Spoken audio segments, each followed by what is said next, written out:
અંતઃપટલમી તંત્ર જે છે એની અંદર મુખ્યત્વે 4 ઘટકો છે એ સંકળાયેલા છે. એક પહેલું જો કહીએ તો અંતઃકોષરસ જાળ, ગોલ્ગી કાઇટ, લાઇસોસોમ્સ અને રસધાની. બરાબર, આ 4 મુખ્ય ઘટકો છે જે અંતઃપટલમી તંત્ર છે એની સંરચનામાં સંકળાયેલા છે. બીજા પણ કેટલાક ઘટકો છે. ફોર એક્ઝામ્પલ, અંગિકા તરીકે તમે જુઓ તો ક્લોરોપ્લાસ્ટ એટલે કે હરિતકણ પણ હોય છે, કણાભસૂત્ર એટલે કે માઇટોકોન્ડ્રિયા પણ હોય છે અને પેરોક્સિસોમ્સ પણ હોય છે. પણ એ જે છે એ પટલમય તંત્રનો ભાગ કહેવાતા નથી, કારણ કે આ 4 ઘટકો છે એ એકબીજા સાથે જોડાઈને કોઈ પણ પ્રક્રિયા છે એના અંતે ચોક્કસ પ્રકારનું નિપજ નિર્માણ કરે છે. બરાબર, એટલા માટે એમને આપણે અંતઃપટલમય તંત્રની અંદર સમાવેશિત કરીએ છીએ, જ્યારે કણાભસૂત્ર, હરિતકણ અને પેરોક્સિસોમનો સમાવેશ થતો નથી. રાઈટ? ઓકે, હવે આગળ વાત કરીએ. અંતઃપટલમય તંત્ર જે છે એની અંદર સૌથી પહેલા જે આપણે વાત કરવાના છીએ અંતઃકોષરસ જાળ. અંતઃકોષરસ જાળ છે એની શરૂઆત ક્યાંથી થતી જોવા મળે? તો કે એની શરૂઆત જે છે કોષ કેન્દ્ર પટલ જે છે એમના એકદમ નજીકના છેડાથી, એટલે કે કોષ કેન્દ્ર પટલનો જે બાહ્ય વિસ્તારનો છેડો છે ત્યાંથી અંતઃકોષરસ જાળ છે એની શરૂઆત થતી જોવા મળે છે. બરાબર, અલ્ટિમેટલી આ સંરચનામાં શું ડ્રો કરેલું છે એ જોઈ લઈએ. બરાબર, આ જે છે એ કોષ કેન્દ્ર પટલ છે એટલે કે ન્યુક્લિયર મેમ્બ્રેન. બરાબર, આ જે છે એની અંદર આવેલું જનનિક દ્રવ્ય છે. બરાબર, એટલે કે કોષ કેન્દ્રિકા છે. એના પછી જોઈએ તો આ જે તમને સંરચના દેખાય છે એ અંતઃકોષરસ જાળ છે. બરાબર, અંતઃકોષરસ જાળ છે એમાં આ તમને દેખાય છે કે જેની અંદર રેડ કલરના ડોટ્સ છે એ બધા જ રિબોસોમ્સ છે. બરાબર, અને રિબોસોમ્સ છે એ ખાસ કરીને ખરબચડી અંતઃકોષરસ જાળ કે જેને બીજું નામ આપણે આપીએ છીએ કણિકામય અંતઃકોષરસ જાળ.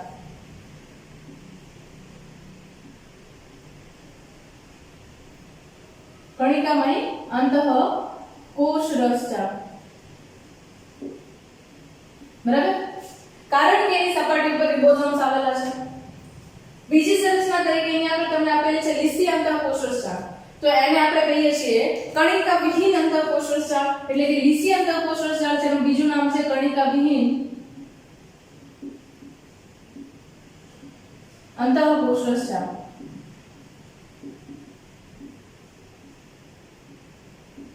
બરાબર, સ્મૂથ એન્ડોપ્લાઝમિક રેટિક્યુલમ. ઓકે, એના પછીની સંરચના જુઓ તો આ છે ગોલ્ગી કાઇટ, ગોલ્ગી બોર્ડ. બરાબર, અને એના પછી તમે જુઓ તો લાઇસોસોમ્સ.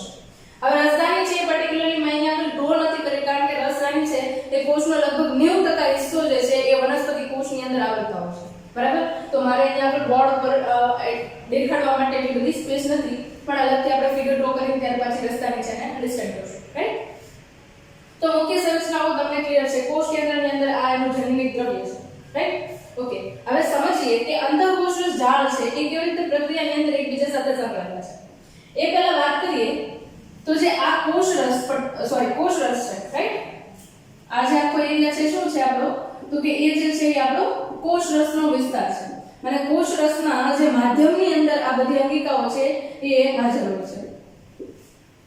અને કોષરસ જે છે એને આવૃત કરતી સંરચના તરીકે શું હોય? તો કે કોષરસ પટલ એટલે કે સાયટોપ્લાઝમિક મેમ્બ્રેન અથવા તો પ્લાઝ્મા મેમ્બ્રેન. કોષરસ પટલ, ઓકે, જેની સંરચના ઓલરેડી આપણે જોઈ ચૂક્યા છીએ, પ્લાઝ્મા મેમ્બ્રેન. બરાબર, એનું ફંક્શન છે એ પણ આપણે જોઈ ચૂક્યા છીએ. તમે ન જોયું હોય તો ચેનલ પર વિડિયો અવેલેબલ છે, જોઈ શકો છો. બરાબર, કોષરસ પટલ એટલે કે પ્લાઝ્મા મેમ્બ્રેન જે કોષરસ છે એને બાઉન્ડ્રી આપે છે. ઓકે, હવે અહીંયા આગળ જુઓ તો કોષરસ જે છે એની અંદર એરિયા થાય છે કવર. બરાબર, એક અંતઃકોષરસ જાળ છે એની અંદરની જે અવકાશ છે એ ક્રિએટ થાય છે, અને બીજી અંતઃકોષરસ જાળ છે એના સિવાય કોષરસ છે એનો આધારક વિસ્તાર છે એ પણ અહીંયા આગળ કવર થાય છે. એટલે ઇન શોર્ટ કહું તો અહીંયા આગળ અંતઃકોષરસ જાળ છે એ કોષનો જે અવકાશ છે એને બે ભાગની અંદર વિભાજિત કરે છે. એક અંતઃકોષરસ જાળ છે એનો અંદરનો અવકાશ, અને બીજું અહીંયા આગળ કોષરસ છે એનો અવકાશ. બરાબર, એટલે અહીંયા આગળ બે અવકાશ છે એના આપણે ખાસ ધ્યાનમાં રાખીશું. કયા કીધા આપણે? તો કે અહીંયા આગળ આપણે એક કહીએ છીએ ER એટલે કે એન્ડોપ્લાઝમિક રેટિક્યુલમનો અવકાશ, અને અહીંયા આગળ બીજો કયો છે? તો કે કોષરસનો અવકાશ, અથવા તો કે કોષનો અવકાશ. બરાબર, ઓકે. હવે તમે અંતઃકોષરસ જાળમાં પહેલા આપણે વાત કરીએ છીએ કણિકામય અંતઃકોષરસ જાળ એટલે કે ખરબચડી અંતઃકોષરસ જાળ. કે મને ખરબચડી અંતઃકોષરસ જાળ કહીએ છીએ ત્યાં આગળ ચોક્કસ રીતે તમને રિબોસોમ્સ આવેલા જોવા મળશે. હવે થોડું રિબોસોમ્સનું કાર્ય યાદ કરો. રિબોસોમ્સના કાર્યની અંદર આપણે એવું જોઈ ગયા કે એ પ્રોટીન સંશ્લેષણની પ્રક્રિયા સાથે સંકળાયેલા હોય છે. બરાબર? તો અહીંયા આગળ હું સીધી કે આડકતરી રીતે એવું કહી શકું કે જેની પાસે રિબોસોમ્સ હાજર છે એ સંરચના છે એ સતત પ્રોટીન સંશ્લેષણ સાથે સંકળાયેલી છે. બરાબર? એટલે ખરબચડી અંતઃકોષરસ જાળ છે એનું મુખ્ય કાર્ય શું છે તો કે પ્રોટીન સંશ્લેષણની પ્રક્રિયામાં ભાગ લેવો. પ્રોટીન સિન્થેસિસની પ્રક્રિયા છે એની અંદર ભાગ લેવો. ઓકે, હવે અહીંયા આપણે એક વાત કરીએ તો આ અંતઃકોષરસ જાળ છે રફ એન્ડોપ્લાઝમિક રેટિક્યુલમ એટલે કે ખરબચડી અંતઃકોષરસ જાળ છે એ પોતે જે કંઈ પણ દ્રવ્ય બનાવે છે. બરાબર? મુખ્યત્વે બનાવશે કયા હશે તો કે પ્રોટીનમય ઘટકો છે. એ પ્રોટીનમય ઘટકો છે એ નિશ્ચિત કાર્ય કરવા માટે ચોક્કસ રીતે રૂપાંતરણની પ્રક્રિયામાંથી પસાર થાય છે અને એ ઘટકો છે હવે પછી ગોલ્ગી બોડીની અંદરથી પસાર થતા હોય છે. બરાબર? પછી જ્યારે આપણે ગોલ્ગી બોડીની સંરચના જોઈએ ત્યારે હું એક્સપ્લેન કરીશ કે કેવી રીતે એ અલગ અલગ સંરચનાના ભાગ સ્વરૂપે ત્યાં આગળ દાખલ થતા હોય છે. બરાબર? તો અહીંયા આગળ મેઇન એ પોઈન્ટ્સ ખરબચડી અંતઃકોષરસ જાળ છે એને કઈ કહીએ છીએ આપણે કણિકામય અંતઃકોષરસ જાળ અને મુખ્ય કાર્ય છે પ્રોટીન સંશ્લેષણનું અને ખરબચડી કહીએ છીએ કારણ કે એની સપાટી પર રિબોસોમ્સ હાજર છે. બાહ્ય સપાટી પર રિબોસોમ્સ હાજર. ઓકે, અહીંયા આગળ બે સપાટી જોવા મળે છે. કઈ કઈ તો કે એક જે છે રિબોસોમ્સની તમને અંદરની સપાટી જોવા મળે છે, સોરી અંતઃકોષરસ જાળ છે એની અંદરની સપાટી જોવા મળે છે અને બીજી જે છે એ તમને બહારની બાજુની સપાટી જોવા મળે છે. એમાં તમે જે આ બહારની સપાટી જુઓ છો ત્યાં આગળ તમને રિબોસોમ્સ છે ગોઠવાયેલા જોવા મળશે. બરાબર? તો આ રફ એન્ડોપ્લાઝમિક રેટિક્યુલમ એટલે કે ખરબચડી અંતઃકોષરસ જાળ છે એને લઈને મુખ્ય ઇન્ફોર્મેશન છે આપણે જોઈએ. બીજી જે પ્રક્રિયા છે એ આપણે જોવાની છે લીસી અંતઃકોષરસ જાળ એટલે કે કણિકા વિહીન અંતઃકોષરસ જાળ છે. એના માટે ઓબ્વિયસ છે કે જેની સપાટી ઉપર રિબોસોમ્સ જેવી સંરચના નથી આવેલી એ અંતઃકોષરસ જાળની સંરચના છે એને શું કહીશું આપણે તો એને આપણે કહીશું લીસી અંતઃકોષરસ જાળ એટલે કે કણિકા વિહીન અંતઃકોષરસ જાળ. મુખ્યત્વે જોઈએ તો કણિકા વિહીન અંતઃકોષરસ જાળ છે એના ઉપર પહેલો પોઈન્ટ લખીએ આપણે રિબોસોમ્સ સપાટી ઉપર હોતા નથી.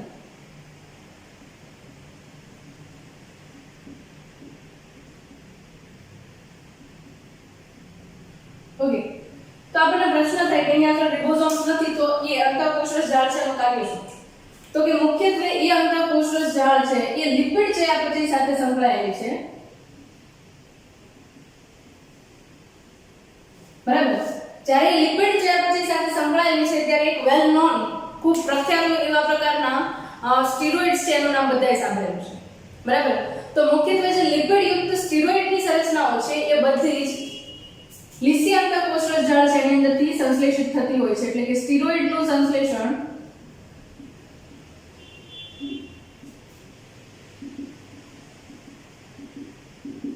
મુખ્યત્વે લીસી અંતઃકોષરસ જાળ છે એની અંદર થાય છે. ઓકે, હવે આને લઈને તમને છે ને ટ્વિસ્ટ કરીને ક્વેશ્ચન પૂછાઈ શકે. કેવી રીતે તો કે અહીંયા આગળ ખરબચડી અંતઃકોષરસ જાળ છે શેના સાથે સંકળાયેલી છે તો કે પ્રોટીન સંશ્લેષણ સાથે. બરાબર? ઓકે, તો ઘણીવાર તમે જુઓ છો કે આપણા શરીરમાં અલગ અલગ પ્રકારની અંતઃસ્રાવી ગ્રંથિઓ છે અને એ અંતઃસ્રાવી ગ્રંથિ જે છે એ અલગ અલગ પ્રકારના અંતઃસ્રાવો છે એનું સંશ્લેષણ કરતી હોય છે. જેમાંના મુખ્ય પ્રકાર કહું તો એકને આપણે કહીએ છીએ પ્રોટીન યુક્ત અંતઃસ્રાવ, બીજા છે એમને સ્ટીરોઇડ યુક્ત અને ત્રીજા છે એને આયોડોથાયરોનેસ કહીએ છીએ અને એમિનો એસિડ વ્યુત્પન્ન. આવા ચાર અલગ અલગ પ્રકારના અંતઃસ્રાવો છે એ આપણા શરીરની અંદર મુખ્યત્વે સંશ્લેષિત થતા હોય છે. તો એનો સીધો મતલબ છે કે જે પ્રોટીન યુક્ત અંતઃસ્રાવનું નિર્માણ થાય છે ત્યાં આગળ ખરબચડી અંતઃકોષરસ જાળ છે એનું પ્રમાણ વધારે હશે. ફોર એક્ઝામ્પલ તમને એવું કહું કે સ્વાદુપિંડમાંથી આવતા ઇન્સ્યુલિન અંતઃસ્રાવો છે એના કોષોની અંદર કયા પ્રકારની અંગિકાનું પ્રમાણ વધારે હશે તો કે સીધી વસ્તુ છે અહીંયા આગળ ખરબચડી અંતઃકોષરસ જાળ વધારે હશે કારણ કે એ પોતે પ્રોટીન સંશ્લેષણની પ્રક્રિયા સાથે સંકળાયેલા છે અને અહીંયા આગળ સ્વાદુપિંડમાંથી આવતો ઇન્સ્યુલિન છે એ પણ પ્રોટીનનો બનેલો છે. બરાબર? એ જ રીતે પેપ્સિનોજનનો સ્ત્રાવ કરતા કોષો છે. પેપ્સિનોજન શું છે? ઉત્સેચક છે. ઉત્સેચક છે એ પ્રોટીનના બનેલા હોય છે અને એનું સંશ્લેષણ ક્યાં થાય તો કે કણિકામય અંતઃકોષરસ જાળની અંદર.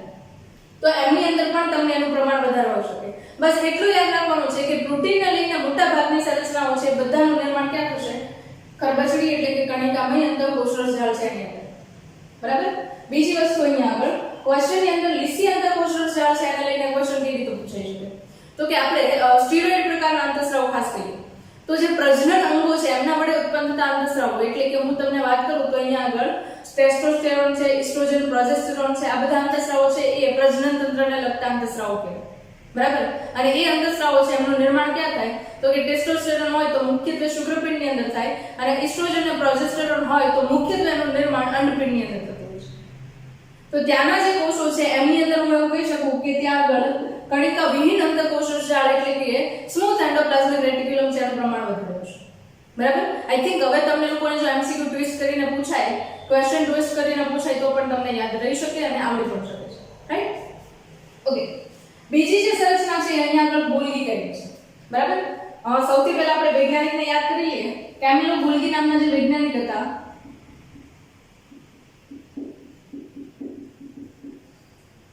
એમણે સૌપ્રથમવાર કોષની અંદર એક જાળા જેવી સંરચના જોઈ, જાલાકાર સંરચના જોઈ. બરાબર. અને એ સંરચના છે એને અલગ અલગ સાયન્ટિસ્ટ જે છે એમણે પણ ઓબ્ઝર્વ કર્યું. પણ સૌથી પહેલા માહિતી આપણને કેમિલો ગોલ્ગી આપેલી હતી એટલા માટે એને આજની તારીખે આપણે વૈજ્ઞાનિકના માનમાં ગોલ્ગીકાય તરીકે ઓળખીએ છીએ, ગોલ્ગી બોડી તરીકે ઓળખીએ છીએ. બરાબર. ઓકે. હવે ગોલ્ગીકાયની સંરચના જોઈએ ને તો એ મુખ્યત્વે સિસ્ટરની બનેલી સંરચના છે. શાની બનેલી સંરચના છે? સિસ્ટરની. સિસ્ટરની એટલે શું તો કે એકદમ ચપટી કોથળી જેવી નલિકાકાર સંરચના છે અને સિસ્ટરની કહેવાય. એટલે હું તમને અહીંયા આગળ કહું તો આ જે તમને સંરચના દેખાય છે આ, બરાબર, એને હું શું કહીશ તો કે એને કહીશું આપણે સિસ્ટરની. સિસ્ટરની શું છે તો કે ગોલ્ગીકાયની સંરચનામાં રહેલી કોથળી જેવી ચપટીમય સંરચના જે નલિકાકાર સંરચના છે અને આપણે સિસ્ટરની તરીકે ઓળખીએ છીએ. જેનો સામાન્ય રીતે વ્યાસ જોઈએ તો 0.1 micrometre to 0.5 micrometre to 1.0 micrometre સુધીનો હોઈ શકે. બરાબર. એટલે અહીંયા ગોલ્ગીકાય છે એ શેની બનેલી હોય તો કે એ જે છે સિસ્ટરની બનેલી છે અને એની સંરચનામાં 0.5 માઇક્રોમીટર થી લઈને 1.0 માઇક્રોમીટર સુધીનો વ્યાસ ધરાવતી નલિકાઓ હાજર છે. બરાબર. આ તો આપણે ખાસ કરીને વાત કરી કોના માટે તો કે ગોલ્ગીકાય છે એની સંરચનાને લઈને. પણ એનું કાર્ય જે છે એ થોડુંક અલગ છે અને આમ જોઈએ ને તો એકદમ ગાઢ સંપર્કમાં છે. કોના તો કે ગોલ્ગીકાય છે એ અંતઃકોષરસ જાળના ગાઢ સંપર્કમાં આવે છે. ઓકે. હવે અહીંયા આપણે જે ખરબચડી અને લીસી અંતઃકોષરસ જાળ જોઈ એની અંદર બે પર્ટિક્યુલર સ્થાનને લઈને ક્લિયરન્સ આપવાના છે. ખરબચડી અંતઃકોષરસ જાળ છે કોષ કેન્દ્ર પટલ જે છે એની એકદમ નજીક ગોઠવાયેલી છે. જ્યારે લીસી અંતઃકોષરસ જાળ છે તમને કોષરસમાં કોષ કેન્દ્ર પટલથી થોડી દૂર જોવા મળશે. બરાબર. કારણ કે પ્રોટીન સંશ્લેષણની પ્રક્રિયા માટે જે mRNA નું નિર્માણ થાય છે કોષ કેન્દ્રની અંદરથી નિર્માણ થઈને ડાયરેક્ટ અંતઃકોષરસ જાળની અંદર જાય છે. એના પછી રિબોસોમ્સ છે એ પ્રક્રિયાની અંદરથી પસાર થતા હોય છે. તમને યાદ હોય તો આગળના લેક્ચરની અંદર સેન્ટ્રલ ડોગમા કરીને મેં પ્રોસેસ કીધેલી તમને, જેની અંદર DNA માંથી mRNA માંથી પ્રોટીન બને છે. તો mRNA નું નિર્માણ ક્યાં થાય તો કે કોષ કેન્દ્રની અંદર થાય અને એના પછી કોષ કેન્દ્ર પટલ છે એની અંદર રહેલા કોષ કેન્દ્રના છિદ્રો છે એમાંથી બહાર નીકળે છે અને અંતઃકોષરસ જાળની અંદર જાય છે. બરાબર. જેવો અહીંયાથી પ્રોટીન સંશ્લેષણનું કાર્ય થઈ જાય પછી આ અંતઃકોષરસ જાળ છે એની અંદરથી પુટિકાઓ સ્વરૂપે અમુક પ્રમાણમાં પ્રોટીન જે છે એ પોતાના સ્વરૂપની અંદર ફેરફારો કરવા માટે ગોલ્ગીકાયની અંદર દાખલ થાય છે. એટલે ગોલ્ગીકાય જે છે એમની અંદર બે ભાગની અંદર આપણે એને વિભાજિત કરીએ છીએ. એક જે છે એમને કહીએ છીએ અપરિપક્વ ભાગ,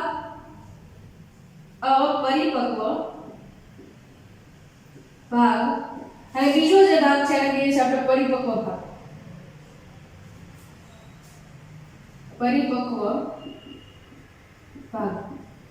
બરાબર. હવે બીજા શબ્દોમાં કહું તો અપરિપક્વ ભાગ જે છે એને સીસ તરીકે ઓળખવામાં આવે છે અને પરિપક્વ ભાગ છે એને આપણે ટ્રાન્સ તરીકે ઓળખીએ છીએ. આ ખાસ યાદ રાખવું, તમને ક્વેશ્ચન ની અંદર પૂછાઈ શકે છે. હવે સીસ અને ટ્રાન્સ અને અપરિપક્વ ભાગ અને પરિપક્વ ભાગ શું છે તો કે ગોલ્ગીકાય જે છે મુખ્યત્વે ગ્લાયકોપ્રોટીન્સ અને ગ્લાયકોલિપિડ્સના સંશ્લેષણ સાથે સંકળાયેલી છે. ગ્લાયકોપ્રોટીન્સ અને ગ્લાયકોલિપિડ્સ ના સંશ્લેષણમાં સંકળાયેલી છે. ગ્લાયકોપ્રોટીન્સ ગ્લાયકોલિપિડ્સ, બંનેની અંદર ગ્લાયકો શબ્દ આવે છે. આ ગ્લાયકો શબ્દ જે છે એ પર્ટિક્યુલરલી કાર્બોદિત પદાર્થોને રજૂઆત કરે છે. હવે તમે જુઓ તો લિપિડ જે છે એનું સંશ્લેષણ ક્યાં થાય છે? તો કે લીસી અંતઃકોષરસ જાળની અંદર. તો એની અંદરથી જે દ્રવ્યો આવે છે એની અંદર મોડિફિકેશન એટલે કે આપણે રૂપાંતરણ કરવાના છે, બરાબર?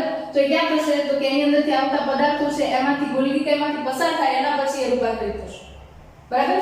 એ જ રીતે અહીંયા આગળ લીસી ખરબચડી અંતઃકોષરસ જાળ છે એ પ્રોટીન સંશ્લેષણનો ભાગ ભજવે છે અને પ્રોટીનની અંદર જે અન્ય દ્રવ્યો એડ કરવાના છે એ કોણ એડ કરશે? તો કે એ ગોલ્ગી કાય કરશે. એટલે પ્રોટીન જે નિર્માણ પામે છે કણિકામય અંતઃકોષરસ જાળની અંદર એ પેક થવા માટે અને રૂપાંતરિત થવા માટે ગોલ્ગી કાયની અંદર જતા જોવા મળે છે, બરાબર? તો અહીંયા આગળ જ્યારે લિપિડ સાથે કાર્બોદિત પદાર્થો સંયોજાય ત્યારે એને આપણે કહીશું ગ્લાયકોલિપિડ્સ, બરાબર? ત્યારે એને શું કહીશું આપણે? ગ્લાયકોલિપિડ્સ. ફોર એક્ઝામ્પલ, આ જે છે લિપિડ યુક્ત દ્રવ્ય છે, બરાબર? એ દાખલ થયું અને એની સાથે શું જોડાય? તો કે કાર્બોદિત પદાર્થો છે જોડાય, બરાબર? તો એ બંને શું કહીશું આપણે? તો એને આપણે કહીશું ગ્લાયકોલિપિડ્સ. એ જ રીતે અહીંયા આગળ તમે જુઓ તો પ્રોટીન યુક્ત ઘટકો છે અથવા પ્રોટીનની સંરચનાઓ છે ગોલ્ગી કાયની અંદર દાખલ થઈ એની સાથે કાર્બોદિત પદાર્થ છે એ જોઈન થયા અને એ પોતે પરિપક્વ પદાર્થ બની ગયો, બરાબર? તો એ જે છે એને આપણે કહીશું ગ્લાયકોપ્રોટીન્સ. આઈ થિંક આ તમને ક્લિયર થયું છે, રાઈટ? હવે અહીંયા આગળ તમે જુઓ તો કોઈ પણ પદાર્થ છે પરિપક્વ ક્યારે બને? ફોર એક્ઝામ્પલ, હું એવું કહું છું કે મારે અહીંયા આગળ સ્ટીરોઇડ પ્રકારના અંતઃસ્રાવ બનાવવા છે અથવા તો ઉત્સેચક બનાવવા છે. તો આપણે એવું કહીએ છીએ કે મોટાભાગના ઉત્સેચકો છે પ્રોટીનના બનેલા છે, પણ 100% પ્રોટીનના બનેલા છે એવું કહેતા નથી, બરાબર? ઘણી બધી વાર પ્રોટીન સિવાયની અન્ય સંરચનાઓ છે એ પણ એની અંદર હોય છે, જે તમને આગળના ચેપ્ટરની અંદર ચેપ્ટર નંબર 9 ની અંદર હું ડિટેલમાં સમજાવીશ કે ઉત્સેચકો છે એની બંધારણીય સંરચનામાં પ્રોટીન સિવાય કાર્બોદિત અને લિપિડ પણ હોય છે. તો જ્યાં સુધી પ્રોટીન સિવાયનો કાર્બોદિતનો પદાર્થ કે લિપિડનો પદાર્થ ઉત્સેચકની અંદર એડ નહીં થાય, ઉમેરવામાં નહીં આવે, ત્યાં સુધી એ કાર્યકારી પ્રોટીન તરીકે ઉત્સેચક તરીકે કામ કરી શકશે નહીં. એનો મતલબ એવો થયો કે આ છેડાથી જે પ્રોટીન બહાર નીકળે છે કેવું છે? અપરિપક્વ પ્રોટીન છે. આ છેડાથી જે લિપિડ બહાર નીકળે છે કેવું છે? અપરિપક્વ લિપિડ છે. પછી જ્યારે ગોલ્ગી બોડી જે છે એની અંદર એ જાય છે ને એની અંદર એ ચોક્કસ પ્રકારે આકારની અંદર ફેરફાર કરે છે અને સંરચનાઓ એડ કરે છે, રાસાયણિક બંધારણમાં ફેર કરે છે, બરાબર? ત્યારે એના અંતે બહારની બાજુ પરિપક્વ થયેલા પદાર્થો બહાર નીકળે છે, જેના કારણે જે આ પાછળનો અંતઃકોષરસ જાળ સાથે સંકળાયેલો છેડો છે એને અપરિપક્વ છેડો કહીએ છીએ, કારણ કે ત્યાંથી અપરિપક્વ પદાર્થો છે દાખલ થાય છે, બરાબર?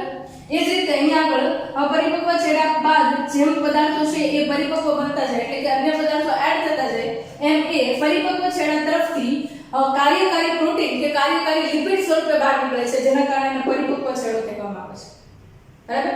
તો જે છેડેથી અંદરની બાજુ અપરિપક્વ ઘટકો એડ થાય છે એને સીસ કહીએ છીએ અને જે છેડેથી પરિપક્વ ઘટકો બહાર નીકળે છે એને આપણે ટ્રાન્સ કહીએ છીએ, બરાબર? એટલે ગોલ્ગી કાયના જે આ બે ફેઝ કહેવામાં આવે છે કયા થયા? તો કે સીસ અને ટ્રાન્સ. આઈ થિંક આ તમને હવે ક્લિયર છે, રાઈટ?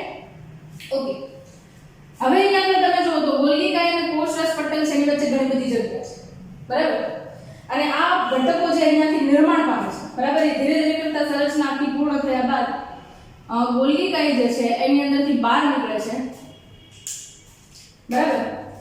અને બહાર નીકળે છે તો એ કઈ આવા ખુલ્લા સ્વરૂપની અંદર નીકળતું નથી, બરાબર? એ દુડાગના પ્રમાણની અંદર આવરણ સ્વરૂપે બહાર નીકળે છે અને જે આવરણ સ્વરૂપે બહાર નીકળતી સંરચના છે એને આપણે કહીએ છીએ લાઇસોસોમ્સ, બરાબર? એટલે આ તમને જે પુટિકાઓ દેખાય છે એ શું છે? તો કે એની અંદર ચોક્કસ પ્રકારે દ્રવ્યો છે જે પોતે કોષરસ પટલની અંદરથી બહાર કાઢવામાં આવશે, બરાબર? આ જે છે એ શું છે? લાઇસોસોમ્સ. એટલે કે લાઇસોસોમ્સ છે એ પરિપક્વ ઘટકો છે એમને ટ્રાન્સપોર્ટ થવા માટેનો માર્ગ આપે છે અથવા તો એક જગ્યાએથી બીજી જગ્યાએ ટ્રાન્સપોર્ટ કરે છે, બરાબર?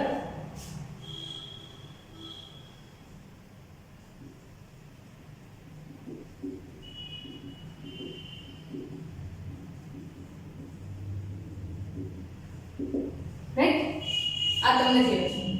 હવે લાઇસોસોમ્સ છે ખાલી આ જ કામ નથી કરતો પણ એની અંદર એક ચોક્કસ પ્રકારના ઉત્સેચકો આવેલા છે, બરાબર? અને એ ઉત્સેચકો છે એને આપણે ચોક્કસ ગ્રુપની અંદર મૂકીએ છીએ જેને હાઇડ્રોલિસિસ કહીએ છીએ.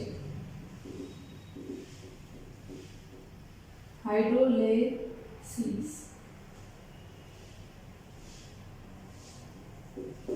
બરાબર? હાઇડ્રોલેઝ ટાઈપના ઉત્સેચકો છે અને આ હાઇડ્રોલેઝ તરીકે જોવા મળે. એમાં પ્રોટીએઝિસ, લાઇપેઝ, કાર્બોહાઈડ્રેટ્સ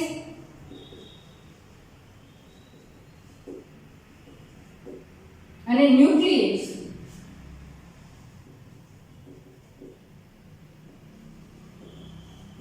આવા પ્રકારના અલગ અલગ ઉત્સેચકો હોય છે. પ્રોટીએઝ જે છે એ મુખ્યત્વે પ્રોટીનનું પાચન કરશે, લાઇપેઝ છે લિપિડનું પાચન કરશે, કાર્બોદિતનું પાચન કાર્બોહાઈડ્રેટ્સ કરશે અને ન્યુક્લિક એસિડનું પાચન ન્યુક્લિયસ કરશે. રાઈટ? તો આવા પ્રકારે લાઇસોસોમ્સ છે એ એક પ્રકારે માર્ગ પૂરો પાડે છે કે જે એક જગ્યાએથી બીજી જગ્યાએ પરિપક્વ મટીરીયલ છે એને ટ્રાન્સફર કરવાનું. આના ઉપરાંત આવા કાર્બનિક ઘટકો છે એના પાચનની પ્રક્રિયાની અંદર ભાગ ભજવે છે. બરાબર? એટલે લાઇસોસોમ્સ છે એ પણ અંતઃપટલય તંત્ર છે એનો એક મુખ્ય ભાગ છે. બરાબર છે? નેક્સ્ટ એના પછી જોઈએ તો એ સંરચના તરીકે કોષની અંદર હોય એ કોણ હોય તો કે રસધાની. બરાબર? ઓકે. ધારો કે આપણી પાસે આ એક વનસ્પતિ કોષ છે. બરાબર? બહારની તરફ શું છે આ તો કે એની કોષ દિવાલ છે. એના પછી તમે જુઓ તો આ જે છે એનો કોષરસ પટલ છે. બરાબર? અને આના ઉપરાંત વનસ્પતિ કોષ છે તો એની અંદર આપણને કોષ કેન્દ્ર, જનનિક દ્રવ્ય, ગોલ્ગીકાય, અંતઃકોષરસ જાળ આવી ઘણી બધી અંગિકાઓ જોવા મળશે. પણ અત્યારે આપણે જે સ્ટડી કરીએ છીએ એ શું છે તો કે રસધાની. બરાબર? તો લગભગ આપણે વાત કરી એ મુજબ કે રસધાની જે છે એ કોષનો 90% જેટલો ભાગ છે એને આવૃત કરે છે. પહેલો જ પોઈન્ટ રસધાની માટે શું લખીશું આપણે તો કે વનસ્પતિ કોષનો 90% એરિયા જે છે એને કવર કરે છે. બરાબર? ઓકે. હવે અહીંયા તમે રસધાની છે એનો ચોક્કસ રીતે પટલ જુઓ ને તો એ પટલ જે છે એને આપણે ટોનોપ્લાસ્ટ તરીકે ઓળખીએ છીએ. ટોનોપ્લાસ્ટ શું કહીએ છીએ આપણે એને? ટોનોપ્લાસ્ટ. રસધાની પટલ મુખ્યત્વે ટોનોપ્લાસ્ટ તરીકે ઓળખવામાં આવે છે. બરાબર? હવે રસધાની છે એની ખાસ સંરચના જોઈએ તો એની અંદર મુખ્યત્વે ઘણા બધા ઘટકો હાજર હોય છે. જેની અંદર પાણી, અમુક પ્રકારના દ્રવ્યો, આયન્સ, ઉત્સર્ગ પદાર્થો આવી ઘણી બધી સંરચનાઓ છે એમનો સંગ્રહ થાય છે. પાણી, ઉત્સર્ગ પદાર્થો, આયન્સ. બરાબર? આ બધી સંરચનાઓ છે એમનો રસધાનીની અંદર સંગ્રહ થાય છે. ખાસ કરીને એક સૌથી અગત્યની વાત કહું તો અહીંયા આગળ રસધાની છે એની અંદર દ્રવ્યોનું વહન જે છે એ સમકેન્દ્રણ ઢોળાંશની વિરુદ્ધ દિશામાં થાય છે. બરાબર? યાદ રાખજો દ્રવ્યોનું વહન કઈ રીતે થાય છે તો કે સમકેન્દ્રણ ઢોળાંશની વિરુદ્ધ દિશામાં.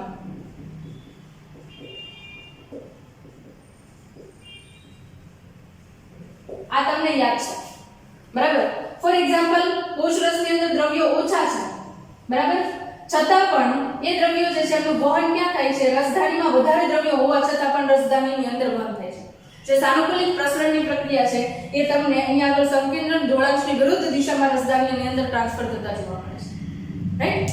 આના ઉપરાંત તમે પ્રાણી કોષ તરીકે બધાએ નામ સાંભળેલું હશે અમીબા. બરાબર?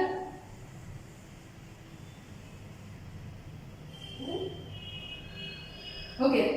અમીબા જે છે એની અંદર તમે જુઓ તો એક પ્રકારે ચોક્કસ સંરચના હોય જેને આપણે કહીએ છીએ અંકુચિત રસધાની. શું કહીએ છીએ આપણે એને? અંકુચક રસધાની એટલે કે કોન્ટ્રેક્ટાઇલ વેક્યુલ. હવે અંકુચક રસધાની છે એનું મુખ્ય કામ ત્યાં આગળ શું છે તો કે અમીબાની અંદર એ ઉત્સર્જનની પ્રક્રિયામાં ભાગ ભજવે છે. ક્યાં ભાગ ભજવે છે તો કે અમીબાની અંદર અંકુચક રસધાની છે એ મુખ્યત્વે ઉત્સર્જનની પ્રક્રિયા છે એની અંદર ભાગ ભજવતી જોવા મળે છે. રાઈટ? નેક્સ્ટ એના પછી વાત કરું તો ઘણી બધી પ્રોટિસ્ટા તરીકે એક જો તો અમીબા છે એક પ્રકારનું પ્રોટિસ્ટા છે. એની અંદર એક સંરચના આવેલી હોય છે જેને કહેવામાં આવે છે અન્નધાની. બરાબર? શું કહીએ છીએ એને આપણે? અન્નધાની. ફૂડ વેક્યુલ. બરાબર? અન્નધાની છે મુખ્યત્વે પ્રોટિસ્ટાની અંદર શું કામ કરે છે તો કે જે ખોરાકના ઘટકો છે એ એની અંદર દાખલ થયા છે એ બધા જ ઘટકો છે એમના પાચનની પ્રક્રિયામાં ભાગ ભજવે છે. બરાબર? તો આ જે છે રસધાનીને લઈને અલગ અલગ પ્રક્રિયા છે એના માટે વાત કરી. રાઈટ? તો મુખ્યત્વે આપણે અંતઃકોષરસ જાળ, લીસી અંતઃકોષરસ જાળ, એમાં ખરબચડી, લીસી, ગોલ્ગીકાય, લાઇસોસોમ્સ અને રસધાની છે એને લઈને વાત કરી ચૂક્યા છે. છતાં પણ જો આને લઈને કંઈ પણ ડાઉટ હોય તો તમે કમેન્ટ્સ બોક્સમાં કમેન્ટ કરી શકો છો. ટ્રાય કરીશ કે તમારા કમેન્ટ્સના આન્સર